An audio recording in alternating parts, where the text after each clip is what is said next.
Renata Usate. Bună ziua Chișinău, bună ziua Republica Moldova! Nașa parție, Renata Usate. Vreau să vă mulțumesc astăzi, pe timp de căldură, fiecărui cetățean care a găsit posibilitatea să ajungă astăzi la Chișinău, să ajungă astăzi la Chișinău ca să demonstrăm acestei guvernări, acestei majorități, că cetățenii Republicii Moldova nu vor mai răbda și nu vor suporta incompetența cea mai mare în istoria Republicii Moldova.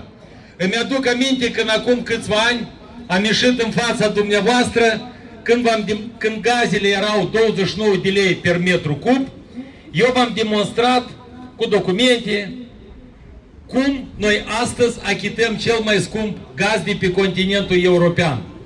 Atunci toți experții lor, toți deputații, toți miniștrii, la toate televiziunile vă spuneau că nu există premize să ieftinim gazele naturale. După ce am ieșit public, într-o zi, gazul de la 29 de lei l-au ieftinit la 18. Ceva mai târziu am ieșit în fața dumneavoastră și v-am demonstrat cum se îngroapă păcura la termoelectrică. O ieșit grosul și a spus: мы знаем, какая башня Кремля дала усатому видео pentru a distruge calea europeană.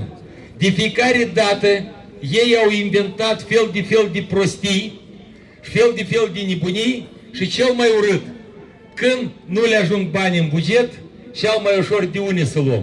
Prima variantă, să mai iei un împrumut, doi, să se bage în buzunar la cetățeni. Oameni buni, fiecare țară a luat măsuri ca să-și asigure cetățenii. Și vorbim nu doar despre gazele naturale, despre produsele petroliere și nu doar. Astăzi la noi, când majoritatea deputaților din majoritate nu știu diferența între brânză de oaie și brânză de berbec, noi nu putem să așteptăm un rezultat de la ei. Astăzi, stimați cetățeni, ei știu doar de frică.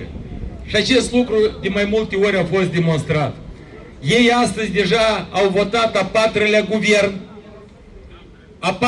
guvern de când au majoritatea parlamentară. Dacă cetățenii Republicii Moldova, toți politicienii, toți cei care se află în țară și în afara țării, vor crea un blocaj să nu le mai permitem, după plecarea guvernului Tofan, să voteze nici un guvern. Imediat cu plecarea guvernului Tofan, Republica Moldova trebuie să aibă anticipate. Anticipate! Anticipate! Anticipate!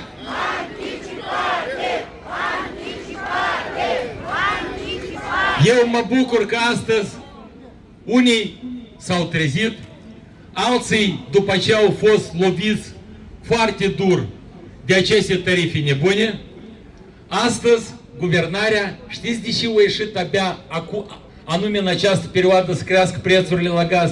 Eu vă răspund că este unicul an din cei 3 care au trecut și din cei 3 care urmează când Republica Moldova n-are alegeri. La noi fiecare an sunt alegeri.